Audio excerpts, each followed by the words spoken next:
Je connaissais pas l'histoire de la ville d'Amos. Je l'ai appris, moi, parce que j'ai lu le circuit, mais sinon, jamais que je me serais intéressée à ça.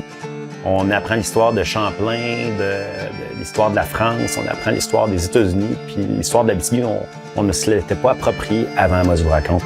J'ai toujours aimé le passé, mais là, justement, de le vivre, c'est ça qui est extraordinaire. Grâce à ça, ben là, on connaît plusieurs personnes influentes qui ont créé notre ville. Donc, c'est quand même important que ça perdure dans le temps. Amos vous raconte son histoire. C'est un théâtre déambulatoire qui plonge le spectateur dans l'époque de la colonisation de l'Abitibi. Et on se promène de lieu à un autre pour découvrir un univers différent à chaque fois, des acteurs, des personnages, des scènes. Nous allons faire de cette région la plus belle et la plus riche! Amos vous raconte, ça a été en 10 ans plus de 14 000 spectateurs. Entre 50 et 60 comédiens. C'est plus de 10 000 heures de travail. C'est vraiment énormément de monde. Quand tu vois le résultat, tu fais comme, OK, wow, c'est 5 étoiles cette affaire-là.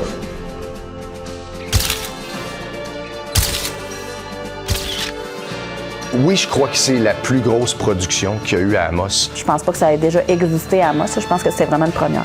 C'est une des plus grosses productions qu'il y a eu ever, de toute façon, à Amos. Je sais pas comment ils ont fait.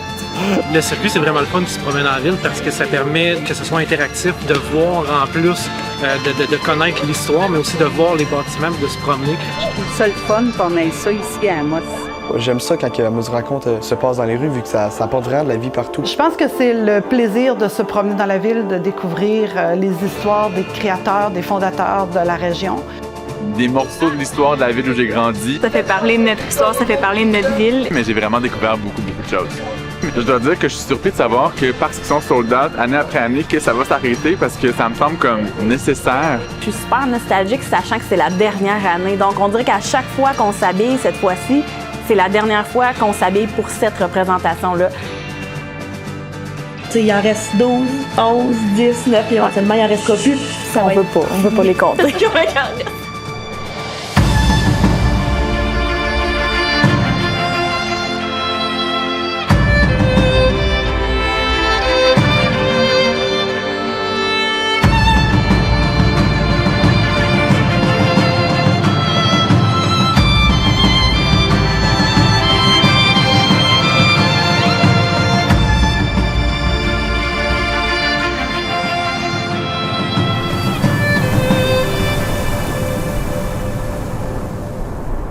Juste pour être sûr, c'est comme la scène qui a le plus de stock, là, de le placer comme il faut. Mélodie, il faut qu'elle apporte le bac de robe des personnages. Terre, c'est l'avenir pour notre pays. La mise en valeur par les nôtres de nos ressources naturelles est la façon la plus efficace de nous fortifier. Le bout de micro pour la fin de... On trouve ça très important de finir le cycle de 10 ans. Pour ça, c'est une année importante. Vu que là, c'est revenu à grande envergure, tout est sold out, tous les billets sont vendus. On va faire nos 12 représentations devant une centaine de personnes. C'est colossal. La cinquantaine de comédiens derrière eux peuvent aussi en témoigner. Ah, Autier qui pensait que green, ça voulait dire gris. Ah, je te jure que quand son chapeau t'arrivait, elle était aussi verte que lui. Je comprends, c'est parfois mêlant. Fait que là, je me change en Emery Sicard. Je me change 5 fois dans le spectacle. Alors moi, mon nom est Bruno Turcotte. Je suis producteur, comédien, metteur en scène, concepteur aux productions du Raccourci.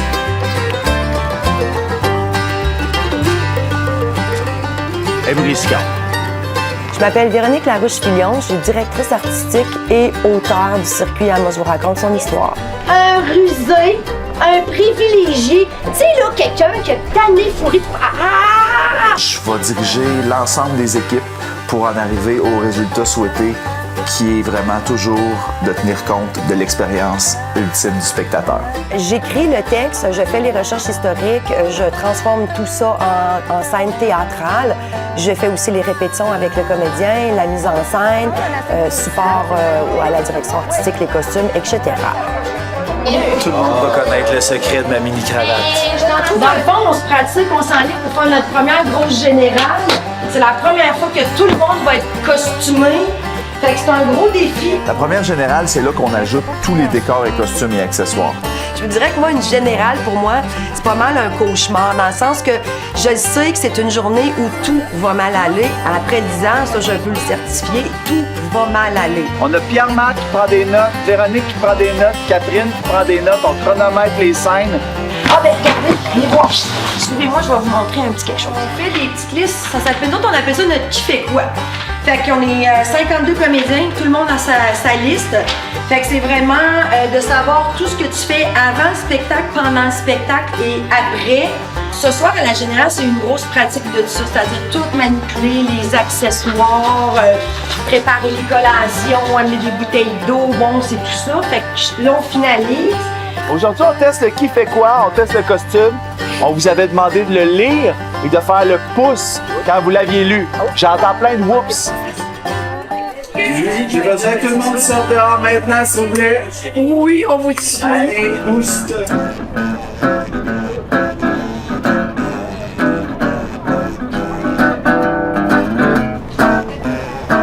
C'est souvent juste ici, j'ai comme 30 secondes où je quitte le public puis je m'en vais me préparer pour le show. C'est mon petit moment à moi. J'ai comme 30 secondes pour me recueillir avant le show. Avec Amos Raconte, on traîne un groupe dans les rues d'une ville. Donc, une logistique de traîner 100 spectateurs d'une scène à l'autre, c'est beaucoup de travail. Et ça, faut pas le sentir. Faut pas que le spectateur nous voit changer les décors, les acteurs se déplacent entre les scènes, l'espèce de coulisses. On ne peut pas voir ça durant le spectacle. Hey, franchement, là, à date, ça se passe mieux que je pensais. Fait que je suis très content, mais... Donc là, le gros défi qu'on rencontre et qui s'en vient durant le général, c'est de voir si ça fonctionne, nos transitions. Tout peut mal virer, là. En fait, je suis supposée être cachée dans une pièce, mais elle n'est pas dévorée. Donc, j'attends ici en espérant pour me faire pogner par le public. J'ai une clé de cadenas de l'église et pour le moment, je suis pas capable de débarrer l'église. Quand le public va être installé, je fais fausse sur le premier. Les sirènes qu'on entend, c'est le tour de l'Abitibi. Donc là, il y a un parcours cycliste. Il est autour de notre quartier général. Fait que là, pendant 1 heure, on est poigné ici. On peut pas aller chercher ce qui nous manque parce qu'on est carrément pris en plein milieu du périmètre de la course. On va faire pause. Le public est installé, on fait pause. On est en retard. Hein? C'est pas grave. On est une cinquantaine, donc une petite erreur peut en entraîner 10 grosses pour d'autres comédiens. C'est un gros bateau, là. Tu peux pas perdre personne pendant cette organisation-là parce que quand tu perds un morceau, il y a beaucoup de risques que ça implique. Une boîte peut faire que tu arrives en retard à ta scène, donc tous les petits détails de transport sont méga importants. Comment ça fait à noir, là? On ne verra plus rien. On se dit, ben écoute, le soleil va être encore assez haut à cette heure-là, mais non. On n'est pas prêt présentement à éclairer toutes ces scènes-là. Donc, il va falloir s'équiper rapidement, puis il faut pallier à ce genre de soirée obscure-là. Tu te rends compte que telle personne, ben, elle a 3 heures de temps de lousse, une personne n'a pas le temps de se rendre à une place. Je peux aller les aider à développer des petits sites quand on avait de Ou, ben, en tout cas, on verra. Il y a peut-être Sam qui peut ramasser à boire. Fait que c'est des petits trucs comme ça qui arrivent. Donc là, on sait qu'il nous manque quelqu'un, donc on sait qu'il faut qu'on mette quelqu'un pour le trailer. Parce qu'on était plein dans la ruelle, puis c'est la première fois qu'on a nos costumes dans la ruelle, fait qu'on n'avait jamais pratiqué ça. Un peu c'est pas moi, OK. À force de le faire, là, on voit aussi que c'est souvent les mêmes problèmes, par exemple, qui peuvent arriver, que ce soit au niveau du transport ou d'installer le public. Fait qu'on finit par trouver des solutions, puis même qu'on finit par anticiper les problèmes qui pourraient arriver. Mais c'est comme un mal nécessaire, puis finalement, tout se place, puis à la deuxième, en général, déjà, on performe. Quelle soirée!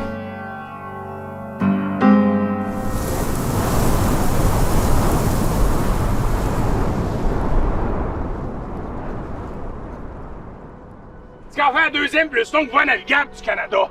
Hey, c'est pas rien ça, madame! We're gonna find it and get fucking rich! On me demande souvent pourquoi je m'en marie pas. Ben, j'ai pas le temps, j'ai trop d'ouvrages. Dont la moitié a été dépensée dans le magasin Frigo! L'autre moitié chez Bénard. À court terme, l'industrie forestière, elle va prendre du pic, là!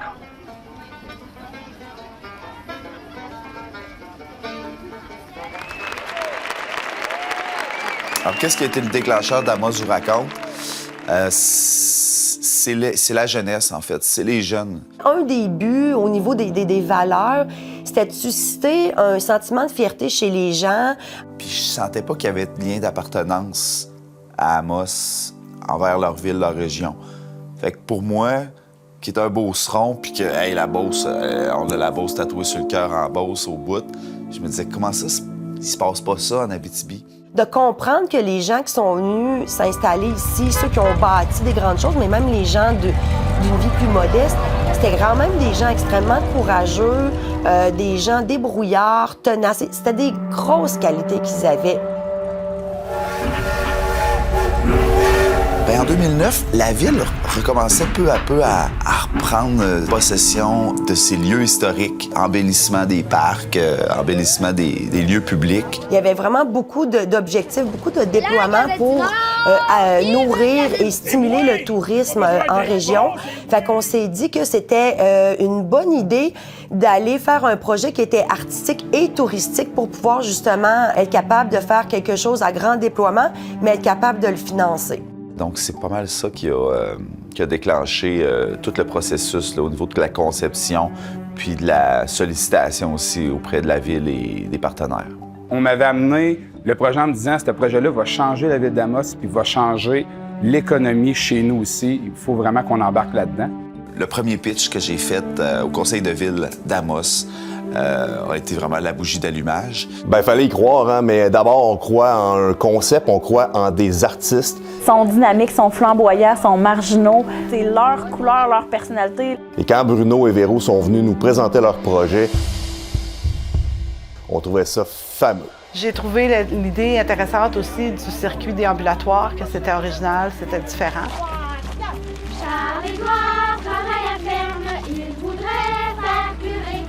Au début, il y avait comme 35 spectateurs qui faisaient le circuit à la fois.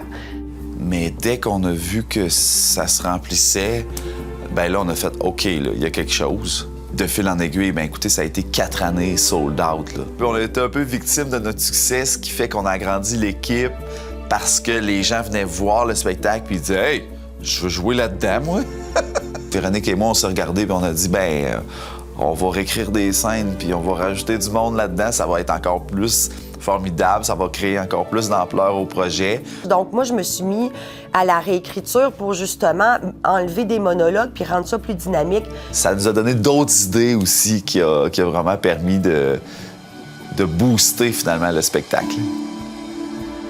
Moi aussi, je trouvais ça important d'embarquer dans ce projet-là pour raconter notre histoire à nous autres, les Anishinabés. Amos vous raconte, mais Picoyan aussi était là.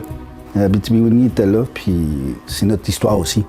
Et on fait place justement à leur histoire à eux, puis comment s'est passé finalement le maillage et l'accueil entre les communautés des Wimitigujik et les Anishinabés. Je suis content que la production ait voulu nous embarquer puis nous laisser une place, tu sais. Puis c'était à nous autres aussi à la prendre, cette place-là aussi, de ce côté-là aussi. Puis on a saisi l'occasion de la prendre. Chasse! Vous, les sauvages, vous pouvez survivre avec rien dans la forêt. Encore faut-il qu'il arrête du bois. Nous autres, la Wimitigujik, vous êtes tous en train de la prendre, notre forêt. Vous prenez ce qu'on a de plus précieux, notre territoire. Et je pense que les plus beaux souvenirs que j'ai, c'est toujours lorsqu'on voit on rencontre des descendants, des acteurs, des personnages qu'on joue. J'ai rencontré plusieurs descendants de mon personnage, surtout des arrière-petites-filles, des arrière-petits-garçons. C'est mon arrière-grand-père que je joue. Puis mon fils Yuri, mais lui, il joue mon grand-père paternel dans la pièce. Pour vous dire, Mme Croteau est arrivée veuve du train à débarquer. Elle avait 15 enfants, 5 paires de jumeaux. Elle a décidé de s'en venir ici pour offrir à ses enfants une vie meilleure, en se disant que les terres étaient plus fertiles ici. Ben, c'était les promesses qui étaient faites. La terre appartient encore à ses descendants. Mais il y a encore plusieurs de ces descendants qui habitent en région, qui ne sont pas partis et tout ça. Lors d'une dernière visite, on a découvert la sépulture de Frank, qui est mon personnage sur la pointe aux Indiens. On a vu la pierre tombale, puis on est allé se recueillir sur la tombe notre arrière-grand-père, puis je trouve ça le fun de voir l'évolution, l'histoire de qu'est-ce qu'on a vécu. On oublie.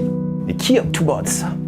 Il a fallu que des gens s'investissent, viennent dans le bois au milieu de nulle part. C'est nos ancêtres à nous autres. C'est vraiment nos ancêtres. Je pense que c'est des gens extraordinaires. C'est toujours agréable de rencontrer les enfants puis de dire qu'ils étaient très touchés par le fait qu'on ait pris le personnage de leur mère. Leurs descendants sont très heureux de venir nous serrer la pince puis de dire il y a un peu de moi là-dedans. Ah, excusez, on arrête parce que là, c'est impossible.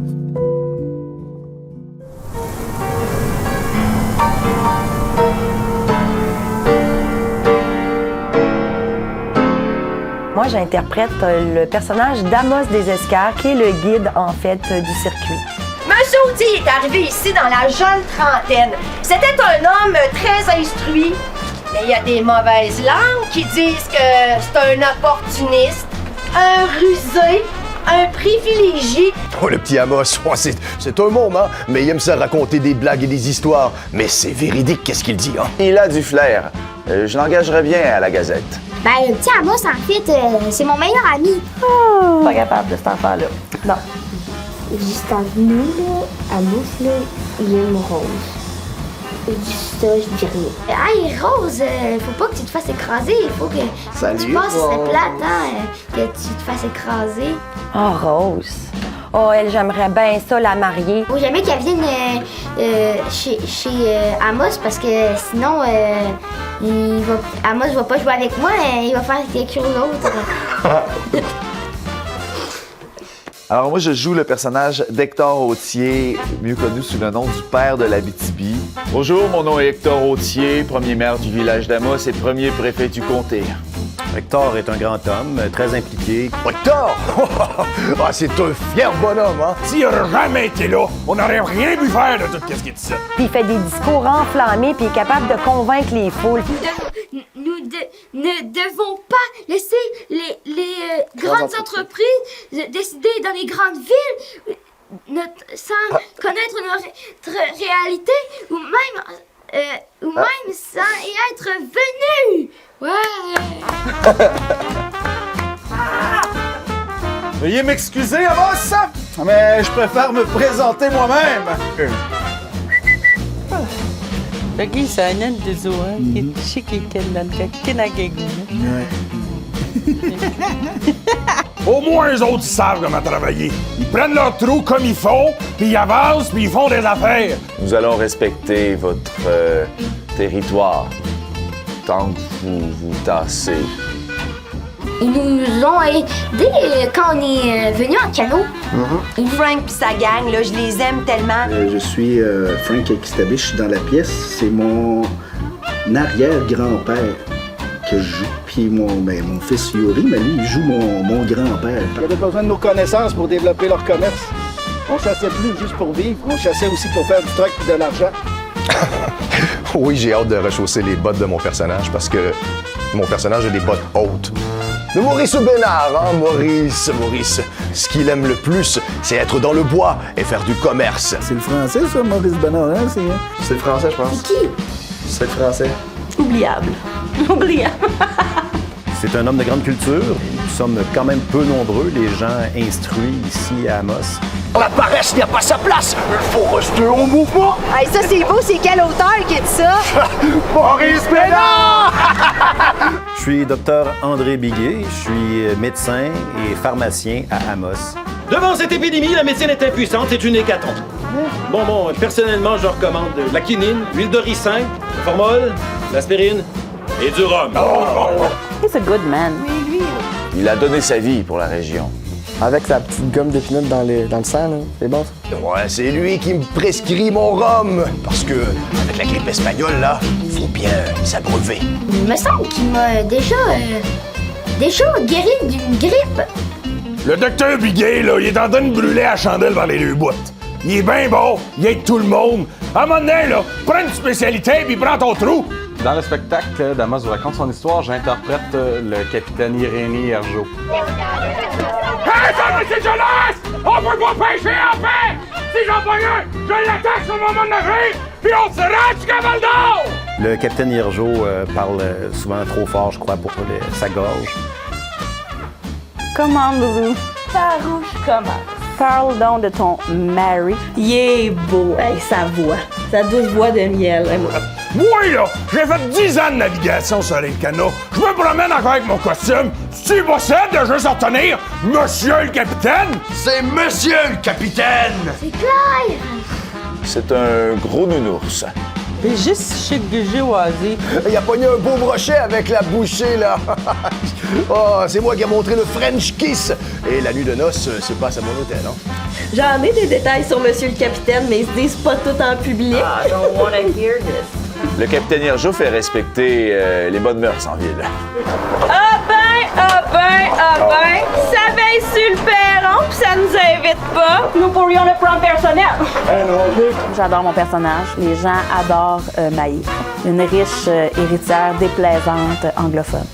C'est une bonne personne, Loulou, mais O'Brien, là... Vous direz que je la respecte pas mal plus parce que j'aime bien ma femme. C'est pas très catholique de commencer à médire des gens, donc je crois que je préférais m'abstenir, ce que Mme O'Brien devrait peut-être faire aussi.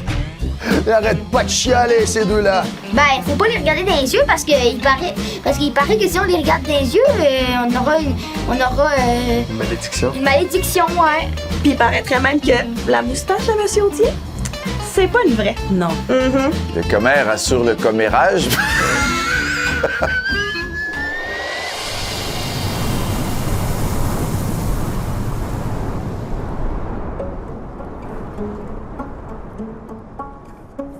Ça fait peur, cette grippe-là, hein?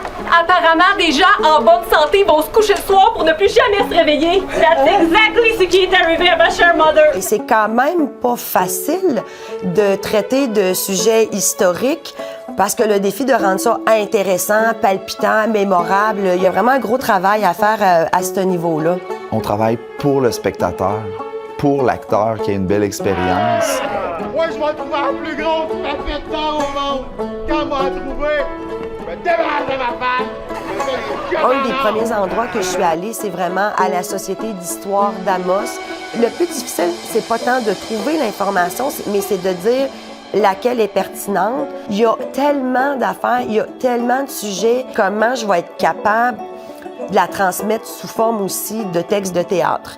Ça a bien dû prendre 2 ans et demi à réfléchir au concept. Ma première version, elle devait durer 4h30. Ben moi, c'est Vanoé Frigon de Saint-Prosper et tout. Hey, je peux vous dire que l'abbé, là, lui, il a l'affaire pour attirer les nouveaux colons ici. Hey, puis votre affaire de faire des trains d'excursion, toutes dépenses payées pour venir voir la place, là, c'est vendeur pas à peu près, ça, hein? Ben, tu sais, avec un Vanoé, on se trompe pas. Déterminer la personnalité des personnages, c'est pas très évident. Si je prends l'exemple chez les femmes, je vais avoir 2 femmes, ce sont des femmes au foyer, qui ont des grosses familles, qui vont faire du ménage. Je vais avoir un personnage de femme qui va porter un discours plus féministe. Une femme qui, elle, est veuve, puis elle va avoir fait un travail, puis elle va avoir remplacé les hommes. Fait qu'ils vont représenter des types de personnalités ou des modes de vie qu'il y avait à l'époque. Les morts s'entassent dans les cimetières, les funerals sont interdits. Le curé doit venir very fast, les défunts de pas geler. La production évolue d'année après année. C'est fou tout le temps que Véronique met à la réécriture du texte, au changement des scènes pour accommoder les comédiens. Tu sais, il voulait vraiment peaufiner les personnages, même si nous, ça faisait des années qu'on le faisait puis qu'on aurait pu rester exactement comme on le faisait l'année d'avant. Véronique passe énormément de temps à adapter la pièce pour la rendre meilleure. C'est une pièce qui est de plus en plus mature. À chaque fois qu'on allait revoir la pièce, on pouvait sentir des nouveautés qui étaient toujours au goût du jour. La pièce a évolué en 10 ans de façon incroyable. Je joue le personnage du guide. Amos fait le lien dans tous les morceaux, interagit avec le public. Fait que c'était mon coup de cœur depuis le début. C'est que c'est lui qui raconte l'histoire, donc il prend plusieurs libertés. Donc une, c'est de pouvoir cliquer un personnage ou une scène au complet pour pouvoir donner des explications. Puis ça, là, ça va créer plusieurs histoires de grosses misères noires. Les Américains. Les Moses d'Américains qui prennent au boursicoteur sans se retenir puis qui mettent le monde dans le Quand j'ai vu les accessoires, les costumes, j'ai tout de suite été plongé dans le monde, dans le passé, dans le fond. Puis il y a une grosse attention qui est portée aux détails. Ouais. Incroyable. Ma réaction, c'était pas mal comme un enfant émerveillé. Le spectacle, c'est dans le temps. Puis si on n'est pas habillé dans le temps, ça sera plus un spectacle qui est dans le temps. Alors ici, on est dans la loge des comédiens. Donc on a une 50aine de comédiens. Donc chacun a son petit espace, costume. Je vais vous faire le tour. Il y a des trucs qu'on a d'époque. Il y a certaines affaires que c'est des vêtements contemporains qu'on va retravailler pour lui donner une autre coupe, où on va récupérer le tissu puis on va l'agrémenter. Ici, par exemple, c'est la petite section du docteur Biguet. C'est vraiment une trousse de docteur de l'époque. Fait qu'on voit qu'elle est super maganée. Le capitaine, c'est quand même un personnage très important dans le circuit. Et cet homme-là, dans la vie, était un vrai capitaine de formation et il y avait un uniforme marine avec des galons et des boutons dorés.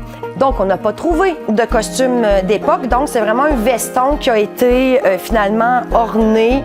Habituellement, les costumes de théâtre, c'est conçu pour être vu de loin, non pas être vu de proche. Mais nous, dans Amos vous raconte, les costumes sont vus de très proche. Les comédiens, les personnages circulent à travers le public.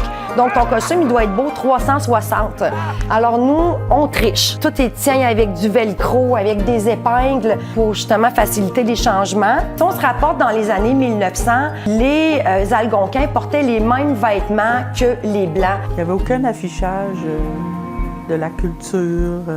On s'avait fait imposer de se mettre de côté à l'époque nos habits traditionnels, tu sais, mettons le perlage puis tout ça. Donc, les hommes, c'est des bretelles, des chemises, des pantalons, des bottes. Les femmes, c'était beaucoup des châles, beaucoup de jupes superposées. Tu pouvais pas aller à l'église si tu n'avais pas de chapeau. Et les femmes de l'époque, si jamais elles étaient trop pauvres ou n'avaient pas de chapeau, devaient se mettre un mouchoir sur la tête pour pouvoir rentrer dans l'église. La ville est trop petite pour avoir plusieurs exemplaires du même chapeau. Imaginez le scandale. C'est ben trop vrai. Le teint de la peau, la couleur des cheveux, des yeux, l'âge. Ce sont tous des facteurs à prendre en considération. Ben c'est bien parfait pour moi, ça. Du sur-mesure. Ben moi, je trouve que ça coûte ben trop cher d'acheter du tout fait dans le catalogue. Autant avec les histoires, autant avec les scènes, autant avec les costumes, le but n'est pas de représenter fidèlement l'époque, mais de donner un aperçu de comment que les gens vivaient à l'époque. L'appât des villes attire et corrompt la jeunesse. Il faut préserver la santé physique et morale de notre peuple, Hector. Ce qu'on essaie, c'est de trouver des lieux qui sont beaux ou qui sont éloquents. C'est peut-être plus du niveau artistique que ça a été difficile. On les cherchait, les vieux bâtiments, puis on est à pied. Il y a quand même une limite au niveau du déplacement qu'on peut faire. Ce qui fait que notre premier circuit durait presque 3 km. On s'approchait du 3 heures. Nos bâtiments d'époque, ils sont là, ils se délabraient. On n'avait pas nécessairement le souci ou l'importance ou la conscience de se dire non, c'est des témoins du passé, c'est plus qu'une vieille maison. Écoutez, à l'année 1 d'Amos vous raconte, la maison Hector Routier était en rénovation. Pour nous autres, c'était une catastrophe. Puis en fin de compte, on a joué devant la maison Autier avec des styromousse bleus dedans, puis on disait, ben oui, monsieur Autier, il finit de bâtir sa maison. T'sais, on trouve toujours la twist pour que ça fonctionne quand même. Par contre, pour aller chez les gens, écoutez, on cognait à la porte. Oui, tout était parfait. On pouvait envahir, disons, leur parterre. J'ai fait toutes les représentations depuis le début. On ouvre les grandes fenêtres en arrière de moi.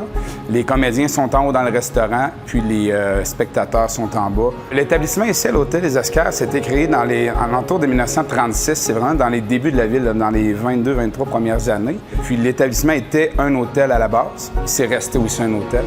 Donc, ça cadre vraiment bien dans le projet d'Amos vous raconte. On essaie toujours de placer le public pour essayer de contrôler un petit peu leur vision puis de leur donner un décor réel agrémenté de quelques accessoires.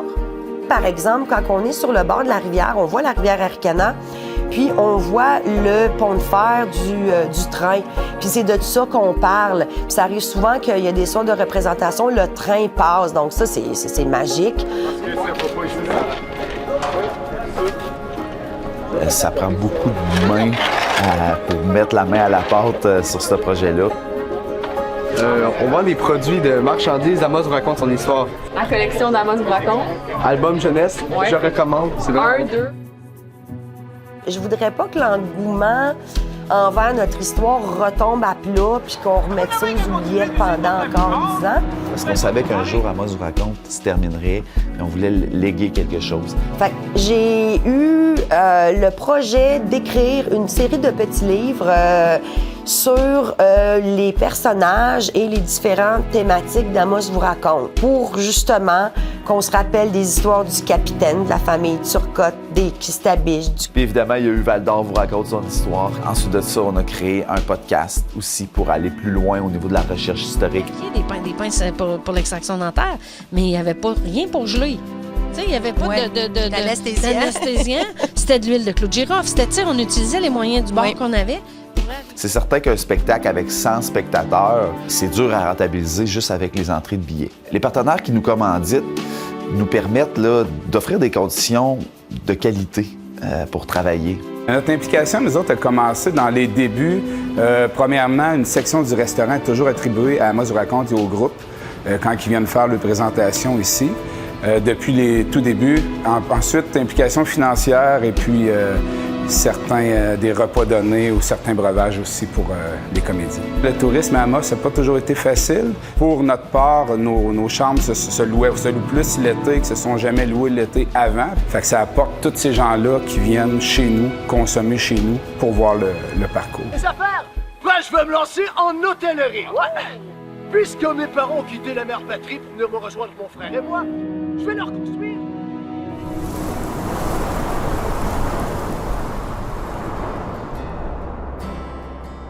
Hey, je me sens tellement bien de voir tout ce travail-là accompli.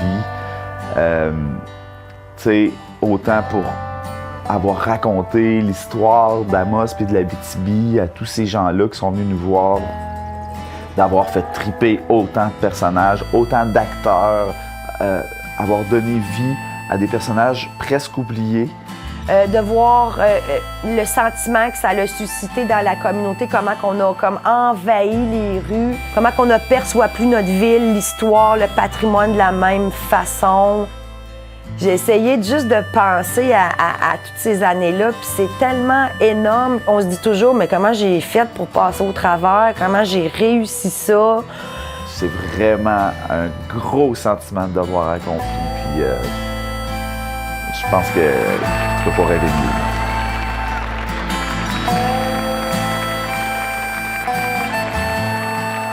Bruno et Véro ont été un peu les pionniers pour la culture à Amos, sur leur façon d'aborder la culture, puis de dire, ben nous, c'est ça qu'on va faire de notre vie. Fait que ça peut allumer d'autres gens aussi ensuite. On voit des jeunes qui ne pensaient peut-être pas faire des arts et de la culture, qui font partie maintenant de nouveaux membres qui développent la culture. Alors, c'est comme un petit incubateur culturel. Ils ont réussi à laisser de la place à des jeunes artistes qui veulent rester à Amos puis être des artistes. Véro et Bruno ont ça vraiment à cœur, puis je pense que si ça n'avait pas été d'eux, il y aurait eu un grand trou. Et puis au niveau de l'impact sur la réappropriation culturelle et historique de notre population, on n'a jamais eu un projet qui a eu un impact aussi profond que celui-là, je pense. Je pense que les gens étaient prêts à offrir leur aide pour un projet significatif qui allait garder les gens en Abitibi l'été, développer le sentiment de fierté aussi. Fait que je pense que les gens, quand ils voient qu'il y a un projet qui va répondre à des objectifs comme ça, ben ils embarquent. Pour plusieurs, leur vie a vraiment changé. Ils ont découvert, oui, une passion, mais il y en a beaucoup aussi que ça leur a permis d'ouvrir leur personnalité, de vaincre des peurs, de relever des défis. Toutes les années que j'ai faites dans Amos vous raconte, ça a été game changer. J'allais acheter la ferme à mon père, moi, avant d'embarquer dans le projet Amos vous raconte. Puis en ce moment, j'étudie en théâtre. Ça a juste changé ma vie. Puis je suis vraiment remplie de gratitude envers Véro et Bruno, premièrement d'avoir fondé ce circuit-là, mais de nous avoir donné la chance de le faire aussi. Merci d'avoir donné beaucoup de chance, je pense, à beaucoup de monde. Merci d'avoir permis de confirmer des passions. Ça m'a amené des amis, ça m'a amené un sentiment d'appartenance, ça m'a amené à avoir une fierté même. J'aimais ça et ça m'a sorti aussi de ma zone de confort. Ça fait vraiment chaud au cœur d'avoir participé les 3 dernières années avec vous autres.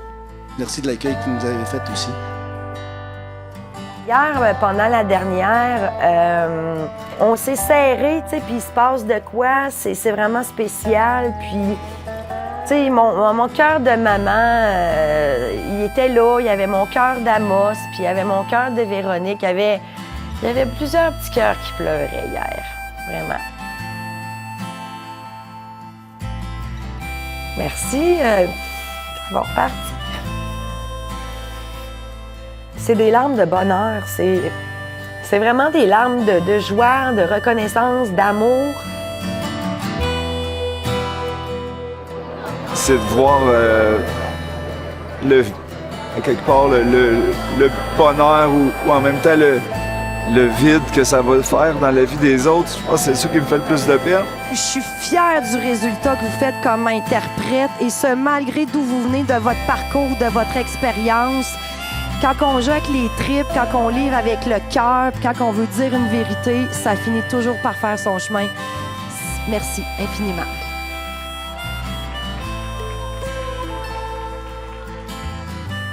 On est reconnaissant de tout, là. Que quand tu arrives au bout de ça, tu es reconnaissant du banc d'église qui est là pour asseoir le monde. Tu es reconnaissant de la petite lumière qui a tenu jusqu'au bout. Bruno et Véro, vous avez collaboré et contribué à un essor culturel incroyable. Je vous remercie 1000 fois. Bien, merci d'avoir ramené ou d'apporter une notoriété culturelle qu'on n'avait pas à Amos avant. C'est acquis là, pour nous autres. C'est beaucoup grâce à vous avec vos projets, vos idées. Donc, merci. Puisque c'est la fin d'Amos vous raconte, je souhaite que Bruno et Véro continuent de faire rayonner la culture ici en région. J'ai hâte de voir la suite. Et mon souhait le plus cher, c'est que cette prise de conscience-là, que la culture, c'est extrêmement important pour les individus et une collectivité, que tout ça ne retombe pas dans l'oubli. Je pense qu'il y a une volonté des gens de dire il faut créer des événements, il faut en faire. Je pense que le succès d'Amos vous raconte a démontré qu'il y avait de la place pour des projets artistiques, culturels.